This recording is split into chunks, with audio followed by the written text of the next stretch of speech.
Bonjour à tous.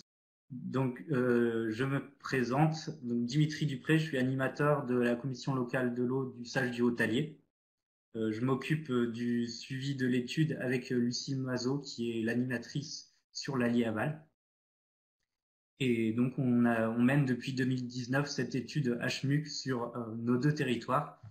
Et l'idée aujourd'hui, c'est un peu de vous présenter les premières démarches, la construction de l'étude, le contexte, et puis les premiers enseignements, on va dire, de cette étude. Donc, quelques éléments de contexte pour commencer.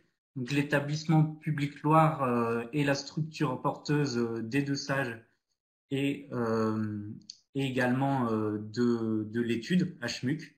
Donc c'est un EPTB qui intervient à travers de 4 domaines principaux, donc que ça soit plutôt la R&D, la prévention du risque inondation, l'aménagement et la gestion des eaux, et notamment 10 sages sont portés par l'établissement public Loire. Et ce qui est notable, c'est que c'est la tête de Loire-Bretagne, du bassin de la Loire, est couvert par 2 tiers de sages portés par le Pélois, ce qui simplifie les synergies mises en œuvre ensuite.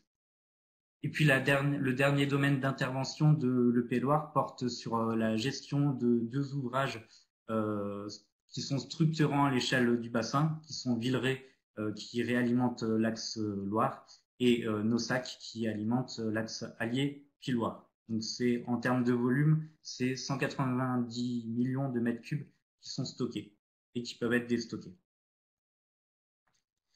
Donc sur la diapo suivante, vous voyez l'ouvrage de Nossac qui est vraiment en tête de bassin versant sur le Haut-Allier et qui sur l'axe allier participe à contribue au prélèvement plutôt pour l'irrigation et l'eau potable. Ensuite, au niveau de la Loire, après la confluence, les usages changent, on va dire. C'est majoritairement de l'énergie, du refroidissement de centrales nucléaires notamment. Alors, je ne vais pas revenir longuement sur tout ce qui est débit d'objectif d'étiage. Je voulais juste dire que sur notre territoire, on a une confusion assez fréquente entre les débits d'objectifs de soutien d'étiage, les doses, qui sont fixés, qui sont fixés par le préfet de bassin et qui sont des valeurs journalières. Et donc j'ai fait l'erreur parce que dans le tableau, ce n'est pas les débits d'objectifs de soutien d'étiage comme indiqué, mais c'est bien les débits d'objectifs d'étiage qui est une valeur fixée par le SDAGE et qui est surtout mensuelle. Et avec ces aspects de satisfaction des usages 4 années sur 5.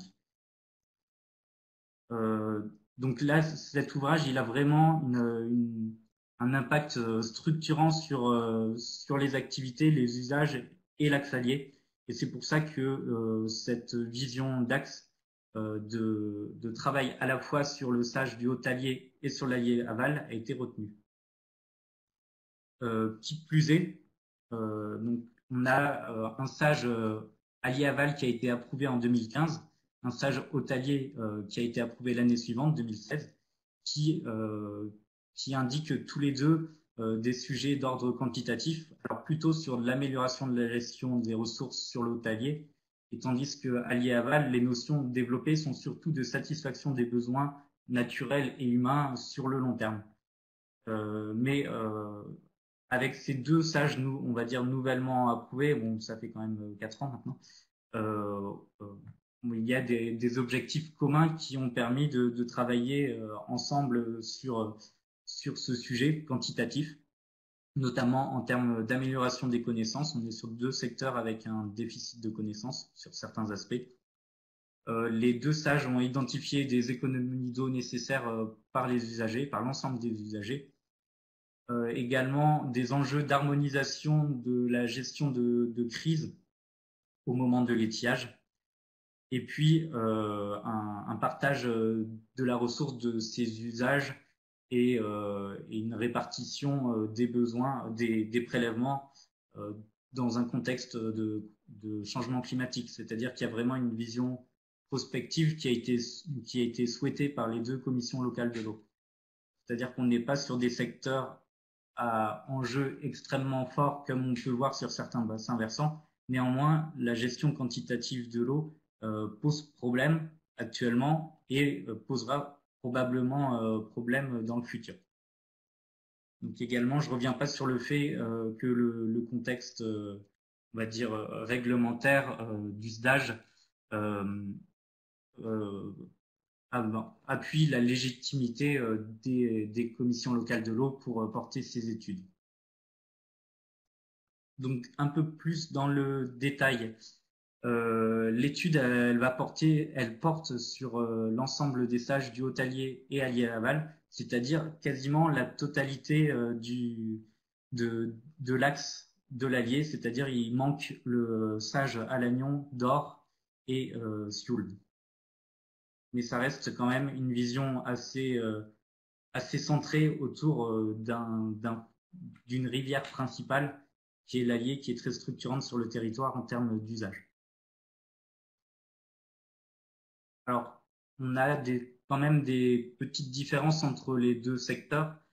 Donc, on a un secteur avec des utilisations plus marquées, des volumes prélevés beaucoup plus importants, qui est l'Allier aval, qui est marqué par des suivis hydrologiques qui ont été considérés comme peu suffisants par la Commission locale de l'eau.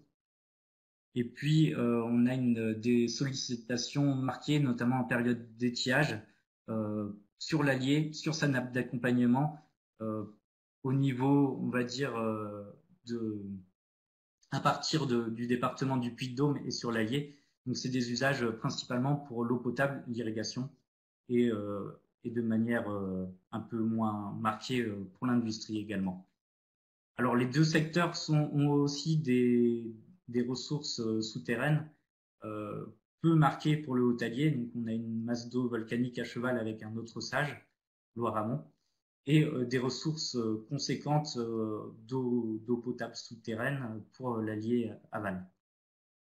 Et l'ensemble des deux sages ont une fragilité relative des ressources, c'est-à-dire qu'on est sur un territoire de massif central, soit volcanique, soit cristallin, avec globalement peu de nappes d'accompagnement, peu de ressources en termes de volume, ce qui fait que naturellement les étiages sont marqués et il y a certaines années notamment où certains cours d'eau étaient en assec. Donc l'idée était également de préserver les usages existants et de sécuriser l'approvisionnement en eau potable sur le Haut-Allier. Sur certains secteurs comme la Margeride, on a des ruptures, des risques de rupture d'AEP qui sont quand même marqués. Et derrière les usages fléchés AEP aujourd'hui, on a aussi des usages d'élevage, d'abreuvement du bétail. Donc la réflexion suivante des commissions locales de l'eau ont porté sur les impacts du changement climatique. Donc, il y a plusieurs études qui ont été mentionnées, Explore 2070, qui ont fait l'objet de restitutions locales par l'établissement public Loire et qui montrent bien des débits qui vont diminuer au cours des années. C'est vraiment cette vision prospective qui a voulu être pris en compte. Donc là, sur le schéma, vous voyez que pour l'écoulement, le module, on a une évolution qui devrait être en moyenne de moins 30% entre la période 1960-2000 et 2046-2065. Et si on regarde le débit d'étiage, le QMNA5, on est plus sur des valeurs de l'ordre de 50%. Donc, c'est-à-dire que même si aujourd'hui les pressions quantitatives ne sont pas extrêmement fortes au regard de ce qu'il peut avoir sur certains territoires, n'est pas identifié en zone de répartition des eaux, il y a quand même une question quantitative qui est particulièrement marquée sur le territoire et qui est à prendre en compte. Alors concrètement, l'étude est portée par l'établissement public Loire. Donc le bureau d'études qui s'en occupe, c'est Sésame Environnement et qui travaille avec deux sous-traitants. Donc CPGF Horizon qui s'occupe plutôt des aspects de modélisation et des interactions entre les nappes et les cours d'eau, et Aquabio qui est un bureau d'études qui s'est occupé plutôt des campagnes de mesure, de l'acquisition de données. Alors le pilotage, il est réalisé par une commission intersage, c'est-à-dire que dans chaque commission locale de l'eau, il y a eu un vote des différents membres de cette commission intersage, ce qui fait que on se retrouve avec une instance qui est composée un peu comme une clé, c'est-à-dire un tiers, un quart de membres de représentants de services de l'État, un quart d'usagers et puis une moitié d'élus. Mais cette commission intersage qui se réunit pour valider, elle est quand même appuyée par des instances plus locales. Donc on se sert également des deux clés, des bureaux de clés, et puis de commissions techniques générales ou globales, ainsi qu'une commission d'usagers. Donc le détail, vous pouvez le retrouver sur les sites des sages Allier Aval et Haute-Allier, où vous trouverez les documents type CCTP, présentations qui ont pu être effectuées et avancement de la démarche. A priori, c'est mis à jour régulièrement. Le point sur lequel je voulais insister, c'est que dès la rédaction du cahier des charges, il y a eu un effort qui a été porté à la démarche partenariale, c'est-à-dire on est conscient que sur ce type de démarche, le plus important, c'est de récupérer les données, faire tourner les modèles, etc. Mais également d'avoir un consensus sur les hypothèses qui sont formulées et sur les actions qui peuvent déboucher ensuite. C'est-à-dire que on a à cœur que l'étude soit opérationnelle et débouche réellement sur des actions. Donc l'idée était vraiment d'associer le plus en amont possible les partenaires. Donc ça s'est d'abord fait via les services de l'État aux premières étapes de rédaction du cahier des charges, mais ensuite, on va dire, les partenaires de manière élargie ont été associés à cette étude, à cette rédaction de cahier des charges. Alors, dans le déroulé de l'étude, on a identifié 5 différentes phases. Donc une première phase qui est vraiment un préalable de mise en place d'un suivi hydrologique complémentaire, suivi piézo également. Puis ensuite une phase d'état des lieux. Donc je détaillerai ça un peu plus tard. Une phase ensuite de diagnostic. Donc tout ça, en théorie, cette phase prend fin. Donc phase préliminaire, phase 1, phase 2 prend fin à la toute fin juin, pardon, mais avec quand même des allers-retours qui seront prévus au fur et à mesure des analyses. Les phases suivantes sont celles d'analyse prospective, c'est-à-dire comment vont évoluer les ressources, les prélèvements également, la quantification des volumes, les débits prélevables instantanés, et puis la dernière phase serait des programmes d'action, un programme d'action. Je vous avais parlé de ressources souterraines. Alors on a des études en cours qui sont menées sous une différente forme, qui ne sont pas intégrées à l'étude HMUC sur les deux principales nappes à réserver pour le futur pour l'alimentation en eau potable, donc c'est-à-dire la chaîne des puits pour l'Allier Aval et le Devès pour le Haute-Allier. Et le marché comprend également une tranche optionnelle qui est la mise en place d'un schéma de gestion qui n'a pas encore été déclenché. Alors, pour revenir un peu plus dans le détail, donc la première phase qui a été réalisée a été d'améliorer les systèmes d'acquisition de données sur les cours d'eau et également sur la piézométrie.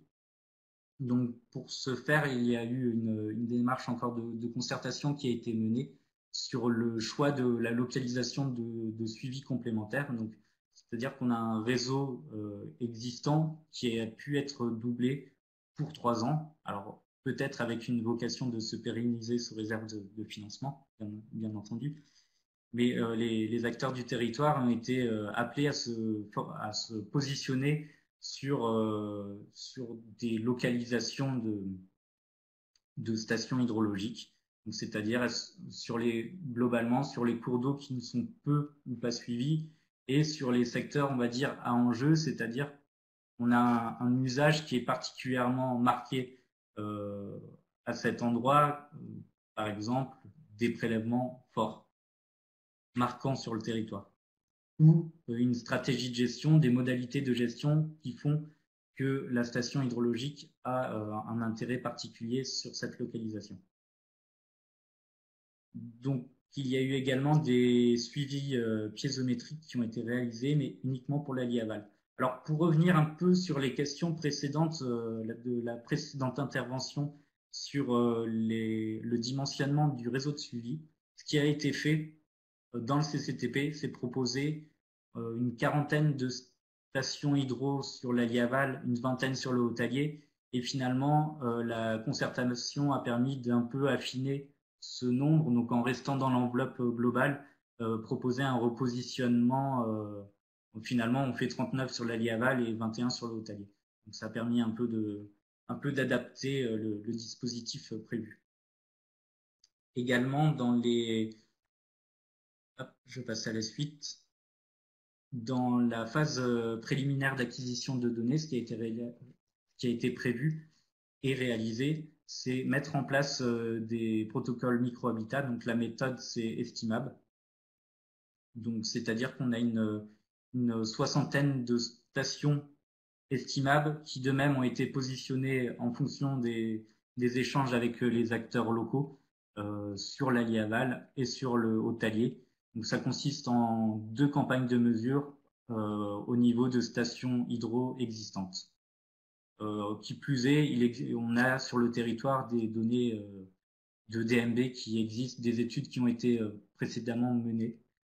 Et en lien également avec l'intervention précédente, pour le choix des espèces cibles, les fédérations de pêche ont été associées. Le bureau d'études a travaillé sur les caractéristiques des cours d'eau, sur les espèces en présence et aussi les espèces historiquement présentes pour faire une proposition aux fédés qui ensuite ont fait part de leur retour. Donc ça devrait être partagé prochainement en assemblée un peu plus plénière, on va dire, sous réserve de mise en œuvre selon la condition sanitaire. Alors, ensuite, la phase 1, elle s'est organisée surtout autour de 5 grands axes. Donc, sur comment fonctionnent les eaux superficielles, également quel est le fonctionnement des eaux souterraines, leurs relations entre elles. Le troisième aspect, c'était vraiment les pressions qui s'exercent sur ces ressources en eau. Et ensuite, quatrième point, les besoins du milieu, donc au travers des stations estimables. Et enfin, les consignes de gestion, c'est-à-dire les modifications de l'hydrologie sont également pris en compte lors de cette première phase d'état des lieux. Alors, sur la collecte de données, je voulais vous faire part d'un petit point de vigilance là, au vu de la démarche qui a été menée depuis un an et demi sur nos territoires. On se rend compte qu'on avait un peu sous-estimé cette collecte de données qui représente vraiment un travail important. Alors, à un moment donné, bien sûr, on ne pourra pas avoir toutes les données à disposition, fiables, précises, et il faut effectivement caler le moment où on s'arrête et où on définit des hypothèses de gestion, de consommation, etc., à partager aux acteurs du territoire. Mais au préalable, la collecte de données reste quand même essentielle en se basant sur on va dire, les grosses bases de données, mais également en ayant des sollicitations auprès de chaque acteur. Donc, ce qui a été fait, c'est vraiment, avant le lancement de l'étude, avoir des échanges avec services de l'État, chambres d'agriculture, échanges répétés pour les solliciter, pour, on va dire, les sensibiliser au fait que le lancement de l'étude est vraiment une démarche de territoire et qu'une implication forte de leur part dans la transmission de données notamment est primordial. Globalement, on a eu des difficultés, mais je pense qu'on en a évité un certain nombre également en fonction. Je vois plus. On a évité un certain nombre de difficultés avec ces dialogues le plus en amont possible. À noter un peu la particularité sur l'eau potable. On a un haut de bassin versant qui est peu structuré au niveau gestionnaire d'eau potable, c'est-à-dire on a beaucoup de communes qui gèrent elles-mêmes leur eau potable et qui n'ont pas forcément un recueil de données. Donc, un recueil et une transmission de données. Donc, sur l'étude Allier-Aval-Hôtalier, il y a vraiment eu un effort marqué auprès de cette multitude de gestionnaires d'eau potable pour récolter ces données. On en a eu une certaine. C'est quand même on a envoyé des questionnaires puis des relances téléphoniques. Bon, c'est pas la réussite du siècle, mais certains usages devront être modélisés via des pondérations, des ratios sur le territoire. Je ne pense pas qu'on a réellement de moyens d'éviter ce biais-là. Je passe à la suite, le temps défile. Donc l'idée, voilà, à la fin dans quelques jours, c'est de vraiment pouvoir partager ces hypothèses de consommation sur le territoire et vraiment avoir une vision partagée entre les prélèvements qui s'opèrent, la ressource disponible, la gestion, etc. Donc là, je vous ai mis un exemple qui n'est pas du bassin versant sur le Lioran, où on a vraiment une vision mensuelle des consommations, des prélèvements. À savoir que sur certains usages, on n'a pas la donnée mensuelle, donc il y aura forcément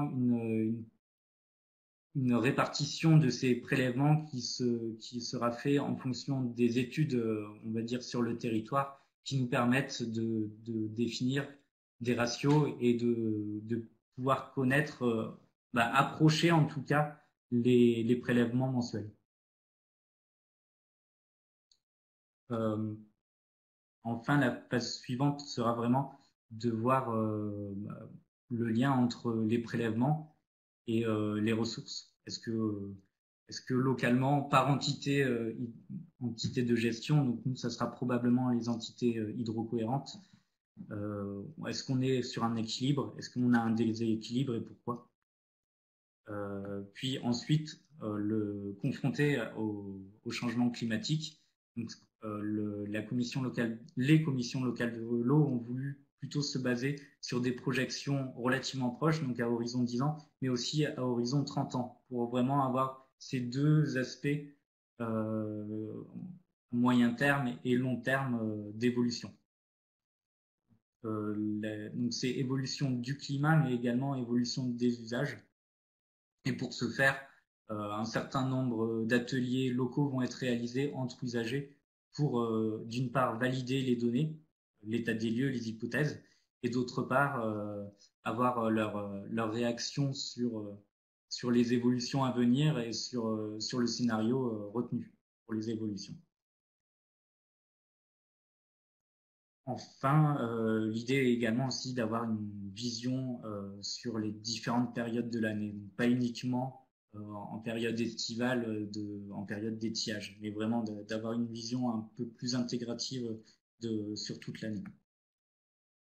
À partir de ces hypothèses d'évolution et de l'état des lieux, l'idée également aussi est de proposer des volumes et des débits consommables, prélevables, dans la période d'étiage, mais également en dehors. Mais l'étude devrait également nous permettre de nous donner un peu des billes pour analyser les différents projets sur le territoire, à savoir connaître un peu plus le contexte pour mieux se positionner sur un avis favorable ou défavorable au projet. C'est-à-dire qu'aujourd'hui, on a peu de connaissances peu d'éléments vraiment rationnels, concrets pour justifier d'une décision, si ce n'est des ressentis et des observations qui ont pu être faites, qui sont déjà bien, mais qui sont à améliorer, à asseoir en tout cas.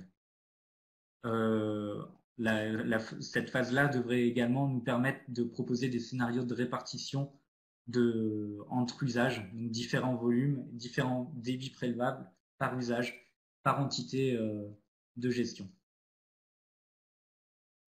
Et enfin, on souhaite déboucher également sur un programme de gestion, donc avec un volet vraiment d'acquisition de connaissances, si possible, à pérenniser, pour avoir une vision relativement fine de cette gestion, de ces évolutions.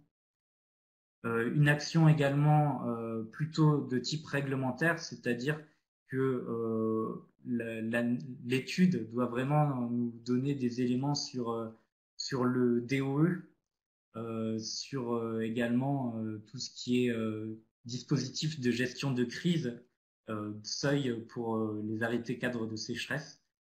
Bon, on s'inscrit, on va être limite au niveau temps pour la révision de l'arrêté sécheresse. On verra. Et également, il y a un volet important qui sera lié à des actions concrètes d'économie d'eau, donc qui pourraient être inscrites au travers des PAGD lors de la révision des sages, mais également des actions d'économie d'eau qui vont notamment faire l'objet d'un PTGE sur le sage allié aval.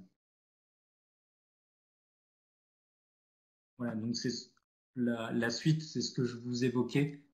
On a plusieurs projets, deux études en cours sur les ressources souterraines qui elles aussi ont une partie d'acquisition de données. Donc il y a un écho qui est fait avec l'étude en cours pour qu'il y ait des échanges de données dans les deux sens, pas réaliser en double les mêmes actions. Et puis ces deux études, donc que ça soit sur la chaîne des puits, donc Allier-Aval, et sur le massif volcanique du Devès, elles vont pouvoir contribuer et s'inscrire en parallèle de cette étude HMUC. L'idée étant d'avoir pour les deux masses d'eau un schéma de gestion qui soit opérationnel peu après l'étude HMUC. Pour terminer, je vous ai mis les contacts. On essaye de répondre dans la mesure de notre disponibilité. Et puis également le contact d'une autre étude portée par le Loire sur le... Pardon, excusez-moi, je reviens. Sur le Cher Aval, qui peut être intéressante puisque c'est une étude qui est à peu près au même stade, mais qui couvre deux bassins versants, donc c'est-à-dire qu'on est sur un petit territoire par rapport au Haut-Allier et à l'Allier-Aval, avec par contre des problèmes d'étiage marqués, de sécheresse même, qui sont particulièrement forts. Voilà. Donc en tout cas, merci pour votre attention.